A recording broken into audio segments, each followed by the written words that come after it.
नमस्कार। देश काल में आपका स्वागत है। मैं हूं मुकेश कुमार। दोस्तों, महागठबंधन ने बिहार चुनाव के लिए अपना घोषणा पत्र जारी कर दिया है। सवाल उठता है कि इस घोषणा पत्र में महागठबंधन की कौन सी रणनीति दिखती है। इस घोषणा पत्र के जरिए महागठबंधन ने क्या संदेश देने की कोशिश की है, या वो इस चुनाव में अपनी जीत को सुनिश्चित करने के लिए किन घोषणाओं पर निर्भर हो रहा है, या उन घोषणाओं से अपने मतदाता वर्ग को क्या संदेश देने की सोच रहा है। आज हम इसी पर बात करेंगे। लेकिन इस घोषणा पत्र की जो सबसे महत्वपूर्ण बात है, और मैं समझता हूं कि ऐसा बहुत बहुत कम चुनावों में होता है कि कोई पार्टी अपने घोषणा पत्र का नाम अपने नेता के साथ जोड़ कर दे। कोई गठबंधन में तो ऐसा होता मैंने कभी देखा ही नहीं कि इतने बड़े बड़े गठबंधन हुए हैं। कभी अटल बिहारी वाजपेयी के नेतृत्व में गठबंधन बना था, नरेंद्र मोदी भी गठबंधन सरकार चला रहे हैं, और यूपीए भी गठबंधन था। लेकिन कभी भी उनके घोषणा पत्र में इस तरह से नहीं आता था कि अटल का संकल्प या मनमोहन के इरादे या मोदी की गारंटी, मोदी का गारंटी नारा तो हो सकता है, लेकिन घोषणा पत्र का नाम नहीं होता है। तो पहली बार आरजेडी ने, महागठबंधन ने बिहार चुनाव में घोषणा पत्र का नाम तेजस्वी प्रण पत्र रखा है। यानी ये जो कुछ भी घोषणा पत्र है, ये तेजस्वी ने अपने कंधे पर ले लिया है, या यूं कहें कि पूरा चुनाव अब ये तेजस्वी यादव के कंधे पर है। तेजस्वी यादव निश्चित रूप से इस पूरे चुनाव में महागठबंधन का नेतृत्व कर रहे हैं। उन्हें मुख्यमंत्री पद का चेहरा भी घोषित कर दिया गया है, तो इसमें तो कोई संदेह नहीं है। लेकिन ये जो रणनीति है महागठबंधन की, ये एक बड़ा संदेश दे रही है, और निश्चित रूप से इसका एक रणनीतिक महत्व है। ये ऐसे ही नहीं हो गया है। इसमें सीधे सीधे एनडीए को चुनौती दी गई है कि हम तो तेजस्वी यादव के नेतृत्व में लड़ रहे हैं, आपका नेता कौन है? चुनाव में तेजस्वी यादव के खिलाफ आपने किसे अपने मुख्यमंत्री पद का चेहरा बनाया है, आप बताइए। तो वो जो उन्होंने मुख्यमंत्री पद की घोषणा की थी, मुख्यमंत्री के चेहरे की घोषणा कुछ दिनों पहले महागठबंधन की थी, उससे अब 4 कदम आगे जाकर उसने अपने घोषणा पत्र पर भी तेजस्वी यादव की छाप लगा दी है।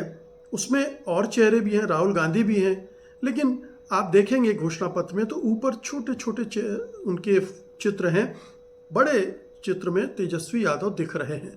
तो पूरे महागठबंधन ने निश्चित रूप से तेजस्वी यादव के कंधे पर अपना हाथ रख दिया है कि अब तुम ही इस पूरे चुनाव में महागठबंधन को के रथ को आगे खींचोगे। और इससे जो संदेश किया है, उससे निश्चित रूप में एनडीए डिफेंसिव हो गया है। क्योंकि पहले भी वो चीख रहे थे कि कोई आप महागठबंधन का कौन चेहरा है, ये बता नहीं पा रहे। अब आ गया, और इस तरह से आ गया, तो अब उनको बताने के लिए मजबूर होना पड़ेगा। मजबूर कर दिया है महागठबंधन ने, और अगर वो नहीं बताते हैं तो इससे एनडीए के अंदर और एनडीए के बारे में बिहार में एक अजीब सा संदेह का वातावरण और बढ़ जाएगा। अभी भी बना हुआ है, वो और बढ़ जाएगा। तो ये एक बड़ा रणनीतिक मूव है, मैं समझता हूँ महागठबंधन की तरफ से, कि उसने तेजस्वी यादव को इतना महत्व देकर, इतनी अहमियत देकर उन्हें सबसे आगे ले जाकर खड़ा कर दिया है। अब ये निश्चित रूप से तेजस्वी यादव के लिए एक बड़ी चुनौती भी है। अगर इतनी बड़ी जिम्मेदारी महागठबंधन ने उनके कंधों पर डाल दी है, तो ये उनकी जिम्मेदारी भी बन गई है, चुनौती भी बन गई है कि वो इस प्रण पत्र को अब सफल बनाते दिखें। न केवल चुनाव जिताएं, बल्कि चुनाव के बाद भी इसको इम्प्लीमेंट कराने की जिम्मेदारी तेजस्वी यादव पर होगी। और ये एक बड़ी बात है। ये एक तरह से बिहार की जनता को आश्वस्त करने की कोशिश है कि तेजस्वी यादव को चुना तो वो तो मुख्यमंत्री बनेंगे ही, उन्हीं का जिम्मा ये भी है कि वो अपने इस प्रण पत्र को इम्प्लीमेंट करें। तो एक तो रणनीतिक मूव ये है। इसके अलावा इस घोषणा पत्र में कई और रणनीतिक चालें हैं, चुनावी चालें हैं, जिससे वो एनडीए को एक डिफेंसिव मोड पे ले जाना चाहता है। बहुत एग्रेसिवली, बहुत बड़ी बड़ी महत्वपूर्ण घोषणाएं महागठबंधन ने अपने इस लोक लुभावन घोषणा पत्र में, जो कि बहुत समावेशी भी है और बिहार की जो जनसांख्यिकी है, डेमोग्राफी है, युवा, महिलाएं, किसान, पिछड़े वर्ग, अल्पसंख्यक, इन सब को टारगेट भी करता है। तो इस लिहाज से ये पूरा का पूरा घोषणा पत्र काफ़ी महत्वपूर्ण हो जाता है ऐसे माहौल में जहां पर मुद्दों को लेकर अभी भी थोड़ा सा भ्रम की स्थिति है। महागठबंधन ने, तेजस्वी यादव ने तो खैर शुरू से ये साफ कर दिया है कि वो बेरोजगारी को सबसे बड़ा एजेंडा मानते हैं इस चुनाव का। इसके बाद उन्होंने जो फोकस किया है, पहले बेरोजगारी पर बात कर लें कि बेरोजगारी और ख़ासतौर से युवा वर्ग, इन दोनों को जोड़कर उन्होंने पहले ही एक घोषणा कर दी थी। उन्होंने कहा था कि बिहार के हर परिवार से एक व्यक्ति को सरकारी नौकरी मिलेगी, और ये बहुत बड़ी घोषणा थी। अभी जो सर्वे आए हैं वो बता रहे हैं कि इस घोषणा की वजह से नरेंद्र मोदी और नीतीश कुमार ने जो 10-10 हज़ार रुपये महिलाओं को दिए थे, उसका असर बहुत कम हो गया है। कि 10,000 तो एक बार मिला है, लेकिन अगर सरकारी नौकरी मिली तो घर का एक सदस्य जिंदगी भर के लिए सेटल हो जाएगा और वो घर को भी सपोर्ट करेगा। तो इस लिहाज से ये वो घोषणा बहुत प्रभावशाली थी, और इस घोषणा पत्र में उसको बाकायदा जगह दी गई है कि 20 दिन में कानून बनेगा और 20 महीनों में बिहार भर में ये रोजगार गारंटी योजना लागू हो जाएगी। इसके अलावा जो कॉन्ट्रैक्ट पर काम करने वाले होते हैं और जो आउटसोर्स से आए कर्मचारी हैं, उनको भी स्थायी करने की बात की है। जीविका दीदियों को भी 30,000 रुपये मासिक वेतन के साथ स्थायी नौकरी देने की बात की है। तो ये बड़ी महत्वपूर्ण घोषणाएं हैं रोजगार के मोर्चे पर, क्योंकि बिहार की सबसे बड़ी समस्या रोजगार है। वहाँ कुछ दूसरे उद्योग धंधे हैं नहीं, तो रोजगार पैदा करना और पलायन को रोकना, ये दो बड़े मुद्दे इस चुनाव में हैं, जिसको रोजगार की इन बड़ी घोषणाओं से एड्रेस करने की कोशिश महागठबंधन ने की है। दूसरा बहुत बड़ा सेगमेंट है महिलाओं का।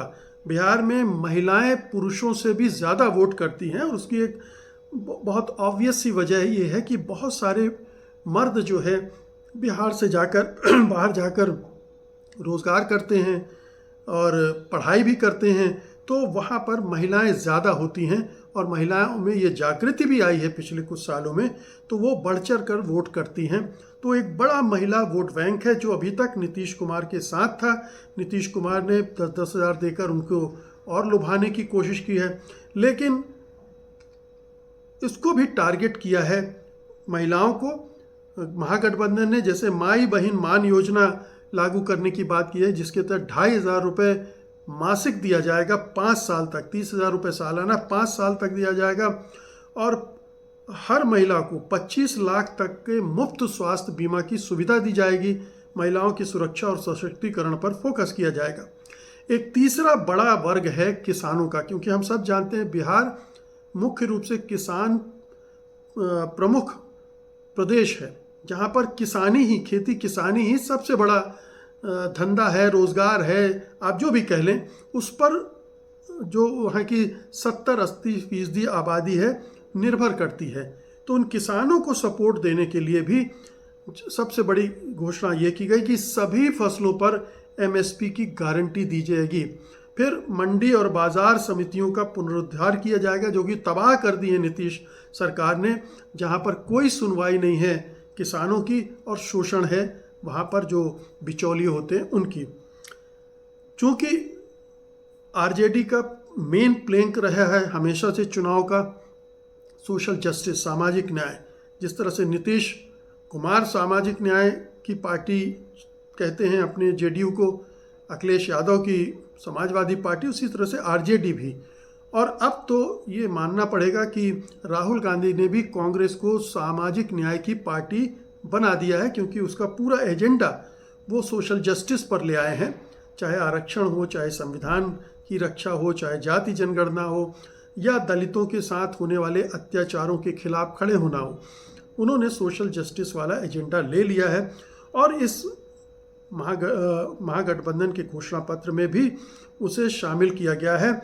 और इसमें एक सबसे बड़ी प्रमुख घोषणा ये की गई है कि वक्फ संशोधन विधेयक को रोकेंगे और वक्फ संपत्तियों का पारदर्शी प्रबंधन करवाएंगे। इसको लेकर अल्पसंख्यक समुदाय में, मुस्लिम समुदाय में बहुत ज़्यादा बेचैनी और हलचल है। ये एक बहुत बड़ी गारंटी है जो एनडीए नहीं दे सकता है, क्योंकि बीजेपी और जेडीयू तो उस बिल का समर्थन कर रहे थे, वो कैसे उसको हटाने की बात कर सकते हैं।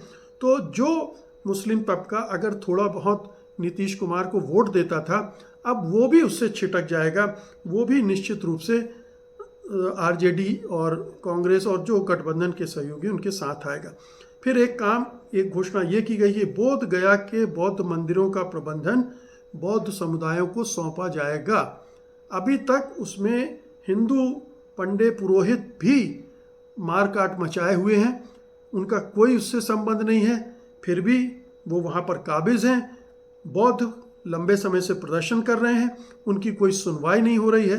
अब अगर राज्य सरकार अगर बनती है, सरकार तेजस्वी यादव की, और अगर वो ये सब करते हैं तो ये बौद्धों के लिए भी एक बड़ी घोषणा हो जाती है। हालांकि बिहार में बौद्धों की संख्या बहुत ज़्यादा नहीं है, लेकिन अल्पसंख्यकों को का साथ देगी ये सरकार, ये एक मैसेज उससे जाता है। फिर पंचायत और नगर निकायों में सबसे पिछड़ी ईबीसी के आरक्षण को 20 से 30% करना, अभी 20% है, उसको बढ़ा के 30% करना है। अनुसूचित जातियों के लिए जो रिजर्वेशन है 16%, उसको 20% तक करना है। जाति जनगणना और सामाजिक न्याय सुधार ये भी किए जाएंगे। इस तरफ से कुछ और बहुत महत्वपूर्ण घोषणाएं हैं जिन पर ध्यान जाना चाहिए। एक तो ये है पुरानी पेंशन योजना की बहाली। ये बहुत बहुत बड़ा मुद्दा है सरकारी कर्मचारियों में, हर राज्य में। और हमने देखा कि किस तरह से राजस्थान या दूसरे प्रदेशों में कांग्रेस ने ओपीएस को, ओल्ड पेंशन स्कीम को अपने एजेंडे में रखा और उसको फ़ायदा भी मिला। यहाँ भी बिहार में भी वो एक बड़ा मुद्दा है। और ओपीएस की घोषणा से बहुत बड़ा सरकारी कर्मचारी वर्ग महागठबंधन की तरफ आ सकता है, उसमें इतना पोटेंशियल है। तो ये बहुत बड़ी घोषणा है। और ये चुनाव के समय है, तो चुनाव में जो धांधलियाँ होती हैं, गड़बड़ियाँ होती हैं, वो उसमें सरकारी कर्मचारियों की एक बहुत बड़ी भूमिका रहती है। अगर सरकारी कर्मचारियों को लगा कि ओपीएस स्कीम महागठबंधन लागू कर सकता है, करना जा रहा है, तो वो शिफ्ट हो सकता है। और जो बीजेपी और एनडीए के सहयोगी गड़बड़ियां करने की सोच रहे होंगे, या ज्ञानेश गुप्ता वहां बैठकर गड़बड़ियां कराना चाह रहा होगा, उसमें भी लगाम लग सकती है इस घोषणा से। इसलिए ये बहुत महत्वपूर्ण है। प्रत्येक घर को 200 यूनिट मुफ्त बिजली देने की घोषणा पहले भी हो चुकी है, इसको इसमें रिपीट किया गया है। मुफ्त शिक्षा और युवा सशक्तिकरण, ज़िला अस्पतालों के स्तर को बढ़ाना, ये तमाम घोषणाएं हैं जो बिहार के लिए एक कंप्लीट पैकेज है। अगर इस एजेंडे को, इस घोषणा पत्र को तेजस्वी यादव और उनकी सरकार अगर बनती है और लागू कर देती है 5 साल में, मैं कहता हूँ 100% नहीं, इसका 50% भी अगर वो कर दे, तो बिहार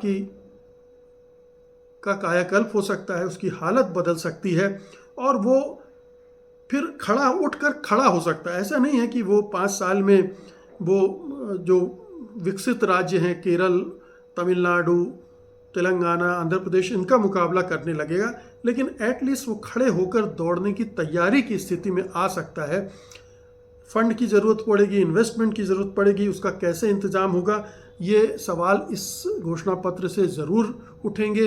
एनडीए वाले भी उठाएंगे। हालांकि एनडीए भी जब घोषणा पत्र बनाता है तो वही बहुत बड़ी बड़ी घोषणाएं उनकी भी होती हैं। महाराष्ट्र में देखा हमने कि कैसे लाड़की बहन योजना घोषित की और फिर बाद में पीछे हटने लगे और सरकार जो वादा किया था वो अब उस पर अमल नहीं कर रही है।